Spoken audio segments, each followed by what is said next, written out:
Well, hey there, and welcome to the second episode of Media Makers. I'm Zach Bennett. Thank you for joining me again this time on the show. And as you can see, if you're watching on YouTube, we're on video now, which is a lot of fun. Thanks again to Cam Cornelius for being the first guest on an audio-only show. I hope you enjoyed that one. But now you get to see my ugly mug, which Face for Radio definitely applies to me. And that's why I was on the radio for 20 years and not in front of a camera, because I look at this, it wouldn't work on TV. But it does work on YouTube, and so I appreciate you watching if you're watching, or if you're just listening. Hey, that's the way I was meant to be consumed, is over audio only. People say I have a great voice and that my voice is different when I'm in front of a microphone versus when I'm just talking to them normally. I get that all the time. It comes with being an audio professional, I guess, but something happens when I turn on a microphone. I just kind of go in like an octave lower. It's weird. Maybe my real voice comes out in these interviews. I don't even know. I can't really tell the difference, but my friends can. But anyway, I digress. I've gotten way off topic. Justin Bradford is the guest for the second show, and Justin and I met several years ago, basically online. He is a blogger and a radio host talking all about hockey, and I enjoy hockey and the pro team here in Nashville, the Predators. He does some stuff with them, and he does some stuff like at the high school and college and juniors level, and the guy's all over the place when it comes to hockey. He knows what he's talking about, and he's a fun guy to talk to, and I hope you enjoy this conversation as much as I did.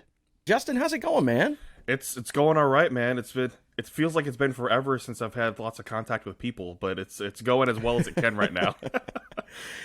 What is the media that you are making right now? Right now, it's a lot of sports media, a lot of media in terms of radio, video content, and then also classical music content as well with the Nashville Symphony. So it's a little bit of everything, sports and arts. I love that mix. All over the place, huh? Yeah, all over the place. Sports and classical music, you don't hear those mixing too often. No.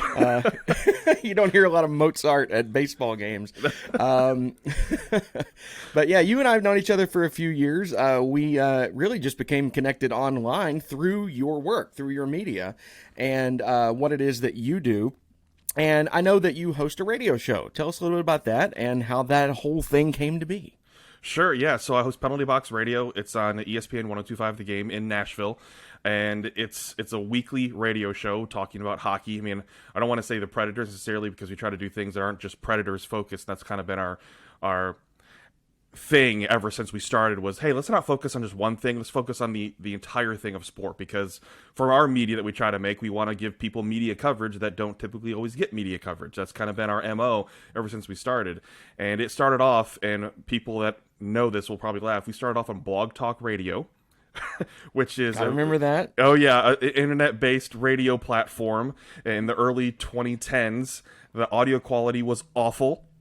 You had limited time unless you paid for it. You had 30 minutes, but you couldn't record anytime between 6 and 9 p.m., your local time, because that's the prime time, and you had to pay to get into those times. But you use your phone or you use the internet, however you wanted to, with better audio quality. And it was interesting. It was unique at the time because we started doing this where I just have my phone on my shoulder and have my laptop in my lap and record a podcast holding the phone with my head just to make sure we get the best quality we possibly could. That was life in 2012 and 2011 for us, because we didn't know what we were doing. We were just like, hey, let's do a podcast. And it kind of grew from there, and I started off with a guy named Ben Bootsbach. He was the guy that painted his belly at Predators games, if anybody's ever seen that. And it was kind of for fun. And we ended up getting to know some people in radio, and they're looking for more content, and they picked us up and wanted us to have a show, and we ended up being rebroadcast at midnight. That was the first opportunity we had. The first year we were a partnership with 102.5 is we would record it at our typical time of 9 p.m. and simulcast that on the internet, and then they would air us at midnight. And we're like, hey, this is great, because third shift people need content as well, not just redone stuff. And it just kind of worked out from there, and eventually we just shifted all to radio, and it turned into a podcast, and we've been going at it now for 8 years and having a show. And it's been a lot of fun and a good, unique experiences, and kind of got thrown into the mix. So there's a lot of things I've learned on the fly when it comes to media making in radio and how things work in radio, and it's been just really cool to learn that aspect of it. and 10 years from when you're holding a phone on your shoulder to what we are able to do today. I mean, Right. One of the things I wanted to focus on this podcast was just how much things have changed and how technology has made everyone a media maker. The barriers to entry are so low now. I got my first radio job in 1999, and I had to apply for it, and I was running the board for Titans games and high school football games, and it built from there, and so I made a career out of it. But now, pretty much anybody can do it. You don't have to have that barrier to entry anymore. No, you really don't. I mean, I have a mic that's clipped to my desk, headphones and everything, so it makes me look like I'm a radio personality. With having a mic on an arm and everything, so it makes me feel like I'm in the studio. To be able to do this at home, because I have to record a lot of things at home now, and that's just the way it is. You can buy stuff and buy. And that's kits. just been in the last year or so. Yeah. The recording from home stuff has exponentially shot up in the last year. It's crazy, and you see, especially in the pandemic too, how TV personalities are doing hits from home as well, that they've had to beef up their quality. But the thing is, it's so accessible. I mean, it doesn't take much money to get a pretty decent web camera anymore that even films in 4K or at least HD. For audio, I mean, the thing with audio, mics are available, but then it's about mixing and home mixing, and do you have the right connections? Are you mixing it correctly on your end as well? But either way, just to at least put a product out, it's so accessible right now that it's the joke of, I'm going to start a podcast. Everybody has a podcast. Well, yeah, but it's one of those things. It's people love it, then people love it, and it's a way for them to be mentally healthy. Is the way I look at it too. If it's something that makes them happy, then by all means do it. And it's great that it's accessible, because when you look at it, it's not about hard copy books all the time now. It's about what digital media can you put out there to continue to entertain people. That's why we see new social mediums and YouTube videos and things like that. It's just another way to have media to have people entertained and educated. And I've been reading a lot as I've started this podcast, because this is very new to me still, too, the whole medium of kind of do-it-yourself broadcasting. But one of the things I saw was, it was like, don't worry about how long your podcast is. Don't worry about the minutia of it. Just create content that people want to listen to. And it doesn't matter how long it is. They'll listen to it. Absolutely. No, I think you're absolutely right. I do a daily sports podcast as well, and they said aim for like 20 to 30 minutes. I'm like, okay, fine. And it was difficult for me as a solo to be able to fill that time in. I like to bounce things off of people. And so I did a few episodes, and like, I really need a co-host. So I brought in a co-host, which is what's great nowadays is I'm in Nashville. My co-host for this, it's a Predators-related podcast. My co-host is in Toronto. And that's what's so cool, is that nowadays, with our ways to connect with people, you can have full-on radio shows with people from anywhere in the world if they want to get up at weird times. But you can have them with anywhere in the world and be able to produce a quality thing, because you can use video and see each other and have the interaction like you are in person, like we are right now. Because that's what's important, is being able to communicate with your eyes, with your facial expressions, things like that. And we end up churning out 45 minutes to an hour because we just end up going off the rails, and we have great chemistry. And people are listening. And it goes right to your point, Zach, that people, if they're entertained and they love your content, they're going to listen. And that's what matters most. Don't feel like you have to just fit it into a box, because that's not what this is about. It's not about fitting it into a box. It's about doing what you think fits and it's good for your audience, right? So when you were on at midnight on a pre-recorded show, how much of your audience found you there and followed you to wherever they can find you now? That's a really cool question. So for those that are familiar with the Nashville media landscape, one of our earlier supporters was Big Joe Dubin, who's been on WKRN. He's been on the radio. He's on Deuce 4, WSMV right now, and he did sports talk on morning radio for a little while too. Yeah, I mean, sports talk. He's a well-known media personality in Nashville. Absolutely is. Always talks about McGavock High School. That's his home. But he's a local guy who grew up here. He spent his formative years here, and so he knows the area so well.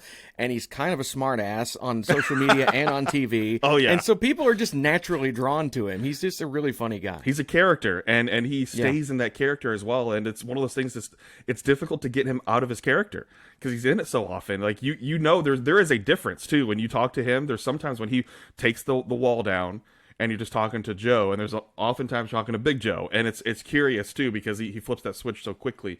But he was one of our earliest supporters, and what was interesting with him is he always noted that we had a grassroots following. And that's what was big with us, is that we utilized social media in the right way to really push people to do it. And we helped, I don't want to say we were the the people that did it, but we helped change that landscape of it. Didn't always have to be live, but as long as people listened, they listened, because it was a podcast too.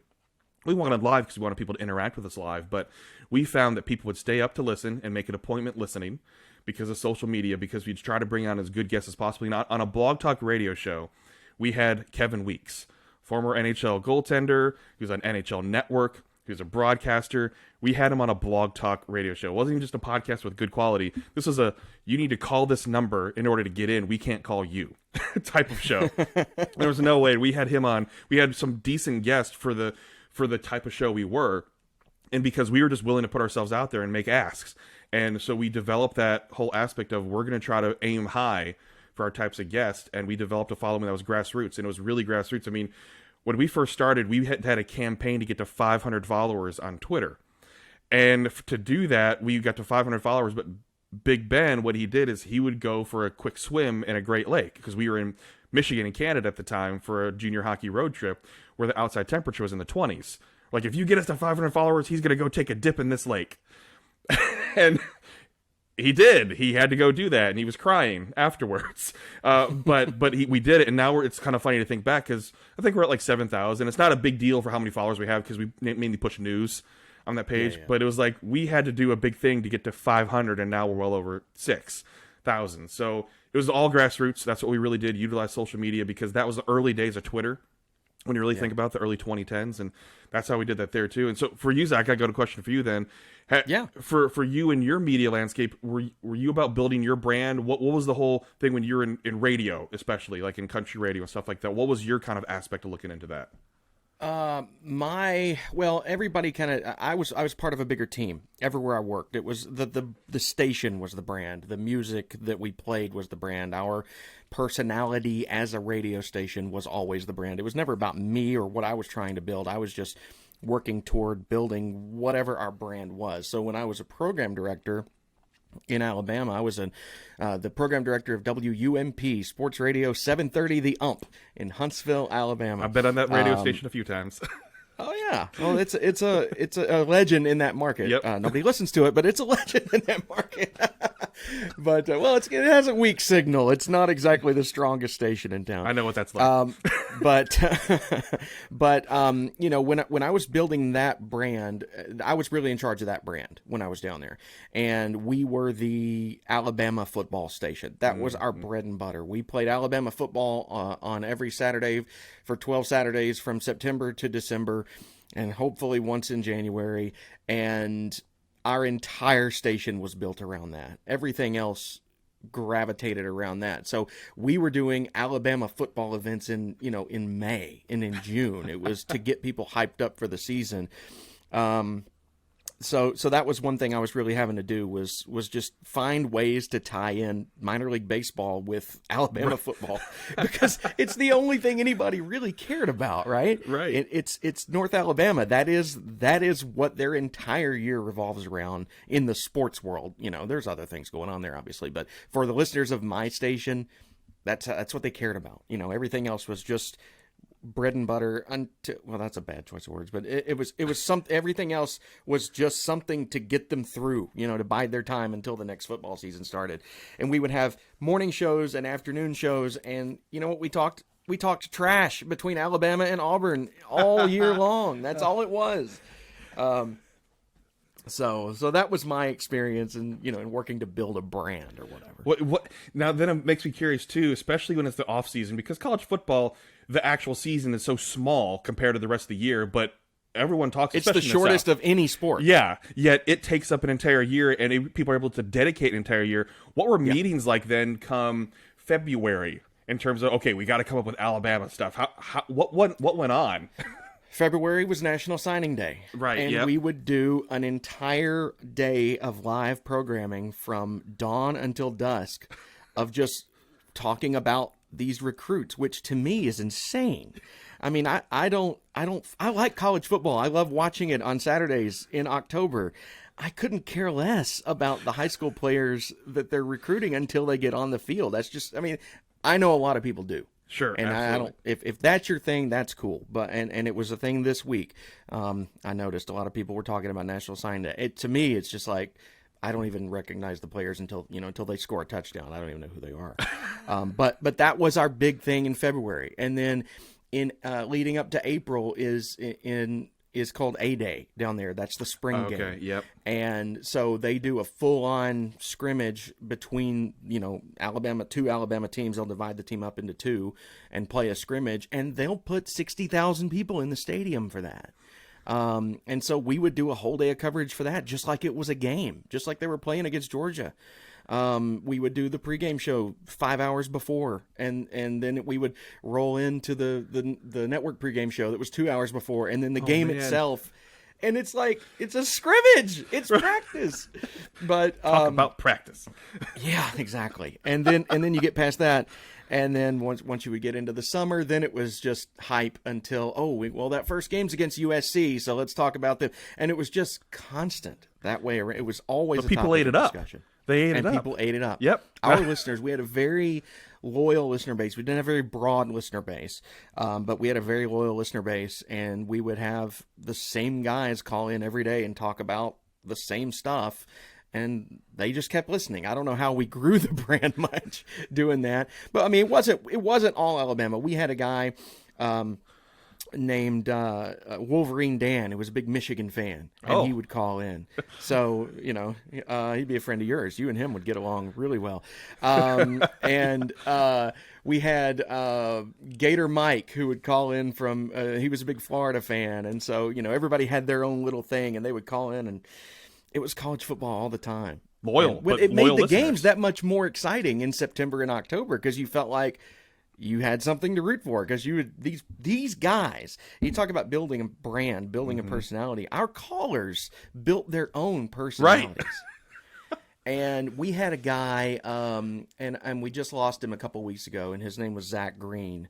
And he was Bama Zach, and he was just the nicest guy in the world. We lost him to COVID, unfortunately. But he was a sweetheart of a man. But he would call in every day and talk about his Alabama stuff, and he would come by the station. But he was on the air so much on our station and other stations. If there was a live call-in show, he was calling in to talk about Alabama, and he had built up a brand to the point for himself where he had started to host a show about local sports on the weekends on another station in town. And then he was on TV every morning in the local town. They had a little local TV morning show, and he was on kind of as his personality, which was really just him. It was just the way he was. But he built a brand. I didn't even have to build it for him. He just did it himself. That's full-on grassroots. Personal grassroots. No, that's really interesting, and that's... In terms of media making, I mean, when you have loyal listeners like that, you just roll with it. I mean, when they're loyal enough to have their own nicknames, you can't ask for anything better than that. I mean, it makes me feel awesome when after I produce content. It was a family. It was like a family because Wolverine Dan was our mailman at the radio station. So he was there every day, and he would come in and talk trash in the lobby with us and with the host off air all the time. So, yeah. See, that's all, the loyal listener aspect, when people feel like they know you, that's like, you can't ask for anything better than that because they feel like they're part of a family. And it's one of those things that they feel like they personally know people and you just know them briefly a lot of times. And a lot of times you really do get to know people, but that is an awesome feeling. If you feel like you're doing your job so well that they feel like they have a personal connection with you. I love that. And I'm sure you have people on your show who are your loyal listeners who call every show and talk the same stuff every show, but they've developed their own personality, right? Right, yeah. Callers, mostly it's Twitter. I mean, for us, it's after podcasts, we get people that they're sending memes all the time related to what the show was. And I love that because it means, one, they're really actually listening because it's related to the direct content that was in that production right there. And three, it means... There's so many ways that people could interact with us, but when they're tagging us on media and on Twitter, on Facebook, and interact with us, it means the world to me. And that's what makes me happy, is because it means that people are listening and enjoying the entertainment. And that's what it's about for me, is I love doing it, but I love providing people, I call edutainment, because it's always been about, hey, let's actually talk some things to help educate people about the sport of hockey.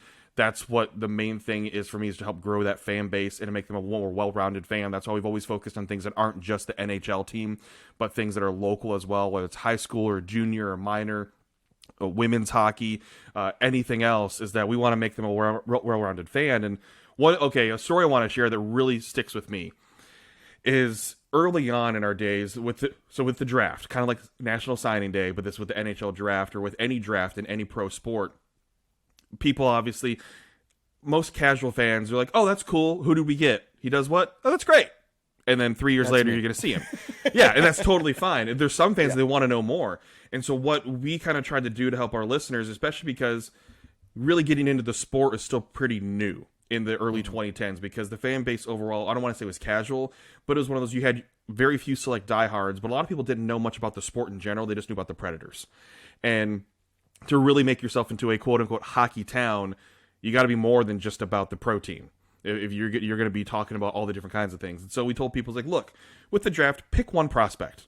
Pick one of the guys at the Predators draft, and then just follow his career a little bit. You don't have to be, like, intense or creepy or weird about it, but just kind of follow and see what they're doing, so you don't have to have the pressure of following all 7 of them that they picked, or follow all 20 of the prospects in the system. Pick one, and then follow their career. And then if they make their pro debut, then you are the expert on that person. You know everything about that person. It means a lot to you. You probably bought their jersey. You want to be an intense fan. Pick one. It's so difficult, especially with a signing day, with how big college football teams are, how big pro football teams are, to try to follow all of them. But if you pick one to make that like your personal, you're going to follow that kid, and they make their journey and everything. It's really fun. And we've had people interact with us when a Predators prospect that has been in the system maybe 3 or 4 years makes their pro debut, and they're like, "That's the one I picked. That's the one I picked. I'm so excited." So it goes back to me, the feeling of, wow, they listened and they thought it was a good idea, that we actually had something that meant a lot to people as a fan of a sport, that they decided to pick this prospect and go. And then when they made their pro debut, it meant even more to them because they chose to follow that person's career. That's a cool feeling when it's years down the road and they can reflect back to something that you tried to instruct them to do to help make them a bigger and better fan. That meant a lot to me, because it's not a callback to something that was produced yesterday. It's a callback to something that was years old. And that sticks with me. That's the kind of stuff that really stays. Where did your passion for hockey come from? That's because I mean, you clearly you're well versed in it all the way to the juniors level and stuff like that. Yeah, it's interesting to me because I don't really know. It's one of those things. I'm originally from Michigan and moved down south. I'm a GM baby, so my dad worked for General Motors, and he worked for the Saturn plant down in Spring Hill, and that's what brought us down here in 1990. And so I was 7, 8 years old in that time frame. And I think for me, it was more of I wanted to feel that connection back to home and family. And the way I could feel that is to connect myself to sports. So that's when more the Michigan fan for college sports and the Red Wings fan at that time came in for hockey. But I didn't really connect much to the Tigers or the Lions, because at that time, and still with the Lions, so I wasn't going to connect there. And the Red Wings were doing really well already. They had Steve Yzerman has been the captain for a while. They were being more and more competitive. They're finally building to that whole thing when they were going to win their Stanley Cups in the late 90s. And so I connected myself to that. It's not like I had a grandfather or a dad or any other family member that was into sports. And that's typically, I think, how it goes. Like, oh yeah, my parents took me to this sport and I got into it. That didn't happen with me. I didn't have that connection. My first NHL game wasn't until 1999 when I went to a Red Wings and Predators game. And it was my first in-game experience with the NA with hockey like that. It didn't go to any minors and anything like that, and it just kind of stuck with me that I loved the Red Wings back then, and it helps when a team wins. I mean, it's not a bandwagon thing. It helps when you're a kid. That's what you attach yourself to. And Predators came along, eventually switched it out, and just got into hockey and loved it in college. Became a season ticket holder as a college student. Bought like a 13-game pack with whatever money I had left from my student loan. and not smart. Definitely not smart. But did that, and then just kind of grew from there. And I got recognized as a quote-unquote intelligent fan. And that's why I got to be a guest on a couple podcasts, kind of thing. They're like, oh, you can talk about this without having hot takes. Let's have you as a guest. And it kind of grew from there. That's where the passion came from, is that getting recognized as someone that could talk about it without having a ridiculous take like we see on social media all the time with sports. That's just not my bag, is hot taking. But that's kind of the story there. There wasn't anything like that pops to me. It was just my connection to my family back home, and it grew from there. That's so cool. And just especially how your fandom turned into, now you're in that position where you are the one talking to other people about it. And what has always fascinated me about media, especially audio media, radio, is that I can sit in a padded room by myself and talk into a microphone, and people actually want to listen to it. Right. I know. And I would always joke that nobody listened, and that was honestly what got me through the fact, because I am not a public speaker. If you put me in a room at a lectern, and I mean, my heart rate just goes through the roof, and because I have to look people in the eye, Right. and it's just so weird to me and I can't do it. Like I freeze. But put me in a room and a microphone, and broadcast that over a radio wave, and thousands and thousands of people are listening at one time, and it doesn't bother me a bit. I'm so comfortable behind a microphone. I always have been. Part of that's because my dad was on the radio when I was a kid, so I got to see the power of that. He was never a big time radio guy. It's just he worked at he made a career out of it before I was born, and then the day I was born, he lost his job. The radio station went out of business, so he had to go find a real job. And it's kind of a weird symbolic passing of the torch that's the career that I chose, and his basically ended the day I was born. But he had a couple of weekend jobs at small stations when I was 8, 9 years old, and so I got to go and be around it. And he was on game shows on TNN, the Nashville network. Yeah. So when I was a kid, I would get to go and watch him be a game show contestant a few times. And I'll explain why in a second. But that got me into a TV studio. And so I realized very early in life that's where I wanted to be, was, behind a microphone, or not necessarily in front of a camera. I learned pretty quick I wanted to be behind it. Because the environment really is what, to me, is what's cool about the whole thing. No, he was on TNN. They had game shows back in the 80s. One was called Fandango, and it was hosted by country singer Bill Anderson. Oh, wow. And they would, it was music trivia, because it was the Nashville network. It was Right, all about of country course. music or rock and roll trivia, stuff like that. And my dad, being a disc jockey for so many years, and the fact that he lived 10 miles from the studios were at Opryland theme park. And he would literally, in the same building as the Grand Ole Opry House, is where their studio was for these game shows. And so we lived in Mount Juliet, which is 10 miles away. And they would call him to come be a test contestant for like pilot episodes of any time they developed some sort of new game show. They would bring him in there was a trailer out behind the Grand Ole Opry, and they would, a little production trailer, and they would play the games on, note cards that they were developing or whatever, just in a very small setting, obviously not on TV, just trying to develop it. And so I remember as a kid just going and sitting in this trailer and watching him play these trivia games with these TV producers as they were developing it, and then to get to go to the studio when they actually filmed the first episode, and to go in there and watch those. And he did that 2 or 3 times on different shows that they developed. And he was a legit contestant. I mean, our window blinds, our dining room table, all kinds of stuff in our house when I was a kid came from what he won on these game shows on the Nashville network. And that's a really unique behind the scenes tale of that, because that sounds like something that typically you would see in Hollywood or anything else. But I don't think there's a lot of people, because Nashville, especially in Nashville, there's so many new folks here. I don't realize all the production that's taken place in this city. Yeah. For decades. It's not like it's a new thing. And it's not just country music either, but television has been huge in this area too. So is that what really did inspire you then? Like, you took those little experiences, like as a young kid, like, this is what I want to do. Is that what you did, and went on from there, and you had those experiences? Yes. I remember specifically wanting to be on the radio, especially after my dad was, because he was at WCOR in Lebanon. Yeah. And he did like Saturday mornings from 9 to noon for just only, 4 or 5 months. It wasn't very long, but they played oldies music. And this was in the days before CDs even. So they still played everything off 45 records. And this was in 1990, probably. I mean, they had CDs in 1990, but at this radio station, they were still playing everything off records.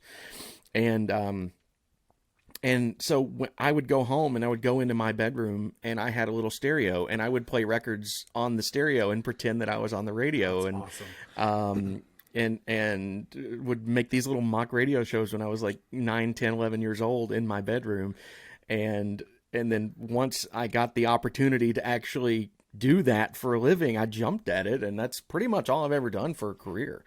Going back as far as college, my first radio job was at that same radio station, WCOR, in 1999.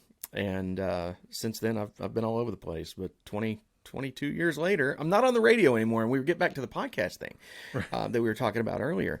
This is, for me, this is kind of like do it yourself, because I've always, you walk into a studio and everything's set up and you just turn on the mic and, hey, there's the latest from Kenny Chesney or whatever. And now it's like, oh, wait, I have to learn how to use all this stuff. I'm like, how do you distribute it? And people ask me all the time, I know we're way off track, but people ask me all the time, they're like, what kind of headphones should I buy? Especially at my job, because I'm one of the audio guys, or was for a long time at Ramsey where I work. And like people that I don't even know would come up to me and, what kind of headphones are you wearing? I'm like, I had no idea. Like, well, what's the best ones for audio quality? I don't know. That's never been my forte, the technical end of it. Same, totally the same. And it's just, but creating content has always been my specialty, and just putting things out there that I want to entertain people. I think that's where my passion comes from. I want to entertain people. Going back to when I was a kid, being the class clown, I was always cracking jokes, and still to this day, I'm kind of a wisecrack, just in real life, because I'm just always wanting to see people smile, wanting people to enjoy something that I create, even if it's just a little witty remark. I'm surprised I think that's how you and I got to. Go ahead. I'm surprised you don't have a Donut Country banner behind you. Honesty. That's my personal brand now. It is your personal brand every Saturday. Just looking for the post. For the listeners who don't know, follow me on Instagram at ZackTN, ZACKTN, and every Saturday morning I go to a donut shop. It's not even close to me. It's 20 minutes away. Oh, I didn't know it was that far away. So, yeah, it's in the next town over. So I go to this donut shop called Donut Country, and I take pictures of these donuts that I eat. And it started as a joke, and now it's my personal brand. I'm the donut guy. You are the donut guy. And I've gained a lot of weight since I started doing that too, which is not good. Gosh. I mean, I was waiting for it. I mean, if I had the time, to go all the way over there, I probably would have gotten some before recording, but I needed to sleep because I had to record a podcast at 2 a.m. Oh, gosh. That's another part of media, too, is you record when people are available as well. Yeah. Yeah, you do. That's when my co-host was available. And that's what eventually drove me out of doing sports radio, was the hours. I just got to be... Let me ask you this. Is hockey ever not fun for you? That's a really good question. So I'll open up and be really honest here. During the pandemic, so my day job's been with the Nashville Symphony. I've been one of those guys that wear a lot of hats. So hockey's been a hobby job for years, but it doesn't pay the mortgage. And the Nashville Symphony's been my day job for going on 6 years now. Doing digital media there. So it's a lot of different content creation, whether it's for social media, interviews, all this different kind of stuff. But got it furloughed back in the end of June because the pandemic. It's not like symphonies are playing everywhere right now. Some of them are. They've been able to figure it out, but we're still working on that right now. So I was furloughed in June. Got a job with a hockey company that does junior hockey in the area. And it was fun. It was a lot of fun. But what I realized through that time period is that it made hockey a job. Yep. And I'm not saying that it wasn't fun or I didn't enjoy the job, because I really enjoyed the aspect of it. I was doing public relations. I was creating video content. I was talking to kids that do have a future in the sport as well, which was kind of neat to think that, hey, 6-7 years down the road, this kid could really be playing pro hockey, making millions of dollars, and I'm sitting here not. But looking at it right there, too, became to where I was doing that job, and then I have to leave that job and go do more hockey as a job, and it became too much hockey for me. And I've already looked into my head and thought, there's very certain small things that I could take where I feel like I could do hockey full time. It have to be like the perfect jobs for me. It's not going to be just, oh, I have a job in hockey, I'm happy now. And some people are great with that with sports. Like, I just want a job in sports. I don't care what I do. I just want to be in sports. I'm happy for them. But I've realized now in my years that that's not what I want. If I want a job that's going to be media full time in a sport, it's got to be very specific, because it's got to be a lot around this hockey job. And so it wasn't as fun. And the Symphony recalled me. So I was in my other job for 4.5 months. And the Symphony recalled me. And it was like a breath of fresh air for me. Because, one, I really love my job at the Nashville Symphony, because it's creating different types of content, and it creates that good arts and sports balance, which I need in my brain space as well. Plus, Schermerhorn Symphony Center, for those that don't know where the Nashville Symphony is a block away from Bridgestone Arena, where the Nashville Predators play. Literally across the street. Right across the street. There's a park in between them, and that is it. So it is very convenient to be working there, and then, oh, there's a hockey game tonight? Boop, boop, ba-doop. Oh, I'm there. So it's really nice to have that balance there, too, that I can change my brain scope from the arts to sports, and it's nice because that feels like a breath of fresh air to me. So, yeah, it wasn't as fun then because it became too much of a job. And so that's why I need that balance. And that's what I realized, too, is that I need balance. When people talk about work-life balance, well, I need work-work balance to where it's not all the same thing. I need that different thing to where in the symphony, I'm in charge of a lot of things. I'm doing a lot of things that are different when it comes to digital content production, things like that. But in the sports space, I'm covering a game. I'm entertaining people. I'm talking to people on Twitter and interacting with them, and then talking about it afterwards and asking people questions and doing different types of interviews. So, yeah, there's a time when it has not been fun, and that would be the time because it wasn't as fun then because there's too much work around it. Yep. And it's okay. I mean, I definitely appreciate the opportunity that I had, but I know that I needed a break and that it became too much of a job. I was like, oh, okay, I got to go do this. And when you have that reaction of, oh, I got to go do this, I needed to get out. And I need to get out. I've got to do balance something versus I get to do something. Exactly. That's when it changes. Yep. Exactly. Because I love right now what we've been doing because especially with limitations in arenas, we've been broadcasting pretty much every high school hockey game because parents and grandparents and family can't always see it. I get excited for that because, one, we're creating a product that people, one, have to have because there's no way else they can consume it. And two, we're doing a service. And that's big for me. That's why I love working in nonprofit because I feel like I'm doing a service to people. We're helping something grow. We're helping something get attention that doesn't always get it. That's my heart, where my heart is that I want to be able to serve. And everyone loves to serve in different ways, right? Like everyone has a different way in how they feel like they're serving, whether it's their community, God, their family, whatnot. They want to be able to serve in different ways. That's what I want to do, is serve by creating a product that feels like it's helping people and achieving a different type of goal. That's been my whole goal when it comes to media. That's such a great story, man. For me, that's what I was going to say before I jumped in and asked you that question. It stopped being fun for me. Yeah. Sports just in general just stopped being fun after I had run the sports station for 4 years. And I was also at the same time simultaneously running a news talk station. So I had politics in one ear and sports in the other. Oh, man. Yeah. And a lot of drama. The sports was kind of a respite from the politics and the nastiness, even in 2008, with that election year. But it just stopped being fun. I was doing play-by-play not play-by-play.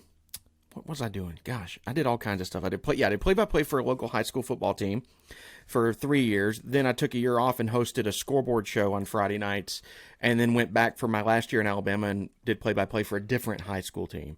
I really enjoyed the play-by-play stuff. That was fun, on football especially. I was doing some color commentary for arena football, for like the minor leagues of arena football that it was AF2 was the league. Oh, wow. We had down in Huntsville at the time. And I did some other stuff. But I got to the point where I started rooting against the local teams personally because I didn't want them to go to the playoffs because I was ready for their season to be over because they were causing me so much headache. Sound like a marching band kid in high school. Yeah, basically. The local baseball team, it's been a long time. We can tell these stories now. Oh, yeah. The baseball team was the Huntsville Stars. They have since moved out of town and been replaced by a new minor league team down there. But the Huntsville Stars, they lost their radio station. They were on one of our competitors across town, so then they came and joined us. And they were paying us $300 a game to be on the air. We didn't necessarily want to carry their games because we didn't have a great signal, especially at night. But it was free money. It's like, we're going to pay you $300 a game for 144 games. I mean, that's revenue when you're running a business. Yeah. You'll take it, right? But the play-by-play guy was actually employed by the team, and his job was also to sell the ads that were out on the outfield wall and sell the sponsorships minor in the league stadium sports, and sell the sponsorships on the air. That was his job. His real job was to sell ads, and then he got to do the play-by-play. But he sold a national sponsorship for, I don't remember what it was. It was Kraft Foods or something. It was one of those where they buy a local sponsorship, but it was a national advertiser. And they wanted him to fill out an affidavit that he actually got their spots on the air and what the ratings were during the game and everything. And this guy, he called me one day and he goes, "Hey, so Kraft Foods wants to know what our ratings were for the last quarter." And I said, 0. And he goes, no, like, okay, yeah, ha, ha, ha. What, like, if look at can you look at the Arbitron ratings and see what our ratings were in July? And I said, 0.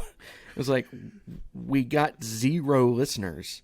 And he said, you're kidding me, right? I was like, I can show it to you. Nobody's listening to you. And it was kind of a heartbreaking conversation with the guy because his heart and soul was poured into this baseball team. Man. I mean, and ratings are not always an accurate reflection because of the way that they're taken, especially radio ratings back then. It's changed even since then. But it was just like, to me, it was kind of funny because I was like, I mean, I'm taking your money and you're on my radio station, but nobody's listening. He would want to do call-in show or call-in stuff during the game, not a call-in show, but like a contest. And he would be like, all right, we're going to take the 10th caller, and if you're the 10th caller to the station during the 4th inning, then we'll give you a $20 gift card to Joe's Pizza or whatever. Nobody called. I would be sitting there in the studio and nobody would call. Oh, man. It was it was sad, but getting back to my passion for sports, they were so high maintenance to be a show that nobody listened to. They were just very high maintenance. Was it simulcast online back then or no? We had a stream. Yeah, we did have a stream back then. But it wasn't through like MILB.com. You had to come to our station and find it. Right. This was probably 2007. Yeah. And gosh, I mean, it's funny. It's kind of sad now that I look back on it. But it was like they were a very high maintenance client. But we were taking their money, so we kind of had to deal with it. You know, we were working for that money. But it was like, I'm just ready for you guys to lose and be out of the playoffs so I don't have to deal with you. Oh, and that's the rub too with minor league baseball. Okay. They're high maintenance too, because it rained a lot. And so their games would get rained out. And then all of a sudden they've got a doubleheader that's played at noon the next day. And you've already got stuff planned, you know, for your next day, but then you got to preempt everything to run your rain delay game. And then if they did go into the playoffs, when are the minor league baseball playoffs? September, college football season. Oh, gosh. And they came to us one time and they're like, well, we're paying you good money. Why are you taping our game and playing it in the middle of the night? We should be live. I was like, because Alabama's playing today. Well, we're more important than Alabama football. And I'm like, no, you are not. That takes a lot of cojones to say more important than Alabama football. I mean, Alabama football is more important even in big parts of Tennessee in multiple things. I mean, they literally told me that. They're like, well, we should be on. We're live. This is the playoffs, man. I was like, every game in college football is a playoff, and people care about that in Alabama. I'm like, you guys get 400 people to your games, at night live. That's so rough. Yeah, I didn't mean for this to turn into that, but now it's like open wound, Well, yeah, I mean, and it's one of those things too. It's like, stay in your lane, know your role, understand the scope of where you're at. I guess in terms of when you're running a team too, and understanding the landscape that you're in, because I'm sure they had a few listeners, but it just wasn't enough to register. That's 0 in radio terms. That's 0. And it's when it's not enough to register. Makes me feel better about my ratings. Our hockey was an important thing down there too in Huntsville. We actually did really well with our hockey team. Like they would sell out games on a Saturday night. The Havoc still just reigned supreme compared to college hockey. They were popular. Yeah, the Havoc, because it's the SPHL minor league like that is all about entertainment factor. You're not going for the hockey. You're going to be entertained. And the SPHL minor leagues know how to do that in hockey. And, I mean, with their capacity limits right now, they're still selling out to their sellout of what they can do. When they get back to full capacity, they will be at full capacity. The Huntsville Havoc know how to sell tickets. There's no doubt about that. Job. But it's one of the things when ratings, just to kind of go on that, I've learned a lot about those things and how to interpret Arbitron ratings because I've had to, because trying to get sponsors, things like that too. But I was very pleasantly surprised that it was 2 years ago now, gosh, it's been forever, that we actually owned our time slot and have carried that since. Now, granted, it's 8 p.m. on a Wednesday in Nashville, but I was very pleased that even when because you're going against every radio station, for folks that don't know, I mean, you're going against everything. It's not just like, oh, you're number one in sports or you're number one in this. It's like, no, you're number one in the city, and we were number one for a quarter, and that's cool. And that was really cool because it means that people were legitimately tuning in. Enough people are tuning in to register enough for that. That helps a lot, and so it's nice because you have to make sure you're wording it the right way too, legally. That was one of those things too. It's like, okay, how do I word this to brag about it? Because I want to brag about it, but I don't want to get us in trouble. How do I have to word it? It's like, you got to say you're number one in Nashville. You can't say exactly what you're number one in.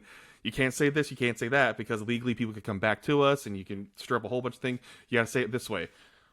Okay. So I had to get full-on approval multiple times, going back and forth and changing a word here or there, just to make sure it's fully approved by the station, to make sure we didn't get in trouble. And that's one of those things I learned, too. It's like all about wording. When it comes to talking about ratings, you have to be very careful with how you present it to the general public. Whew. I will say this, too. I worked at a country station one time. I'm not going to say which one it was because it still exists. But their slogan was number one for country. They were not the number one station in town. But their rationale was, if you start scanning from the left side of the dial, we're the first station you find that plays country music. So we're number one for country when you hit the scan button. And that's why language matters. Yeah. On TV or in print, if you reference your Arbitron ratings, you almost, or your Nielsen or whatever it is now, you always have to put the little disclaimer at the bottom that says what you're number one in, right? Your demographic. Right. Men 18 to 49 between 9 p.m. and midnight. That's what you're number one at, right? Yeah. Which is totally fine. There's nothing wrong with that. It's manipulating a little bit, but among the people listening at that time, you are the top dog. Yep. And so you have the right to brag about that. I have no problem with that. But saying you're number one just because when you hit the scan button, we're the first one you find. We're number one for country. I mean, they are number one, so it's like, we're not lying. Yeah, you have to say it in that voice, though. Yeah. We can't say we're rated number one. No, we're just number one. That was the big thing. It's like, you can't say rating. You can't say rating or rated or anything like that. You just have to say you're number one. Like, okay, I got it. It was a funny time because it was the first time we ever got to that point. It's like, I need to brag about this. And it took like a week to get approval. I'm like, please, just let me talk about this. Because that's a big thing for a weekly show, to be able to do that. Yeah. For us, that was a big accomplishment. Man, I've had a ton of fun talking to you, Justin. I know you got to go because you've got hockey to do today. Plenty of hockey. Yeah, so I'll let you get going, and thank you so much for spending time with me today. This has been a lot of fun, this discussion we're having. Tell people where they can find you. Absolutely. Yeah, thanks, Zach. This is a really cool thing. Just I want to tell people out there to keep on listening to more episodes, because this is really cool, getting a behind the scenes aspect and look into media makers. So especially like college students, they're going to want to listen to this because it's fun stories and in the industry and everything. But all my work on Twitter at Justin B. Bradford, on Facebook Justin B. Bradford Sports, trying to grow that a little bit so I don't have creepers trying to offend me on Facebook. And then Penalty Box Radio is where all the hockey works at, and then Nashville Symphony on the social media pages there. A lot of the digital content will be there. And just, we never got back around to this because I was going to mention this early, and then we just got off on our discussion. But that's how you and I connected, was just, I think, through Twitter. Yeah, I think totally. It was just through, because I was, Predator season ticket holder for a little while and was just completely obsessed with everything going on, even before they were good there for a little while. And so I connected with guys like you and Christopher Martell and guys like that. And so it was just fun to get to know you that way. And so you were, an influence on me, because I would come to you when I wanted to talk about it and hear your take on things. And so that was always fun, and then getting to know you personally and hung out with you guys. I remember we did I was there, you did it, a viewing party for the Predators and I think it was the Coyotes in the playoffs one year over at Buffalo Wild Wings in Smyrna. Oh, yes. Which is like a mile from where I live now. Yeah. But there was a Penalty Box Radio, or whatever you guys were calling it at the time, had a big viewing party. And that was like our first experience with, this is really cool. Getting people together to watch games. Harder to do these days, of course. with the pandemic. But before we go, I did want to ask you about that. And like when you started following, doing a blog or doing a podcast or radio show or whatever, and then you're like, hey, come on out. And then people like me actually show up. What is the satisfaction in that? It's a lot, because I say that now because there are other times when we'd say, come on out, and there'd be like 3 people. And it happens. You never know. It's really difficult to gauge how people are going to react. So we've gotten wiser on what types of things we're going to do. The big thing we've been doing now are trips. Fans of certain things love traveling together for stuff. It's just that human aspect. And so we've been focusing on trips. Like we did this Winter Classic trip, and it was huge. We had enough people on our trip that we had a New Year's Eve party in a ballroom in Dallas. That right there was super satisfying to me, because like we were able to garner enough people that were fans of us to get together to have 100 people in a ballroom in Dallas for this, and celebrating, having giveaways, a DJ, food. People were just living it up, and they knew it was a safe place to stay in the hotel to not have to go out on the streets on New Year's Eve. That was the big thing for people. We've had vacations before and planned different things. Before the pandemic hit, we had a cruise planned for July of last year that had Stu Grimson and Lindsay Raleigh of Fox Sports Tennessee as our special celebrity guests as well. I mean, the Grim Reaper was going to travel with us. And, well, that, went downhill pretty quickly. But that's what's fun right there, too, is being able to grow no and fault have people. Of your own. Yeah. Being able to grow like that, too. But to give people something, again, that's fun and that's related to something that they love, and a good vacation, because it's like it's trust. That's what's awesome to me, is that it means that people trust us to provide them with a good time, and to be able to build that kind of trust with a listener or a viewer. That's, again, everything to me, is having that personal connection, and I love that. And it's super satisfying to know that people are like, oh, I trust this is going to be a fun event. Whether it's a watch party or a vacation, it really does come down to trust and things like that. That's what I love about it, is that they trust us to provide them with a good time. And that means everything to me. That's great insight. Trust. I've never really thought of that. But people keep coming back to you. It's because they trust you. They trust your insight. They trust your... The work that you've put in to make sure they are entertained or informed. Justin, man, thank you so much. I appreciate you coming on with me today. Thank you. And again, Justin B. Bradford, and was it penaltyboxradio.com? Yes, sir. That's it. All right. Go check out Justin's show, whether you're a fan of the Nashville Predators or not. Give him a listen. Listen to what he's doing, and give him a good word. Thanks again, Justin. Thank you. There he is, Justin Bradford. It was a fun conversation. I loved getting to talk about my time in sports radio, because that was an interesting period in my life. I really enjoyed that. It was kind of a goal of mine in my career to run a sports radio station, and I got to do it for 4.5 years. And like I mentioned to him, it kind of stopped being fun for a while. I started rooting against the local teams just to make my life easier, which certainly kind of goes against the spirit of what we were doing there anyway.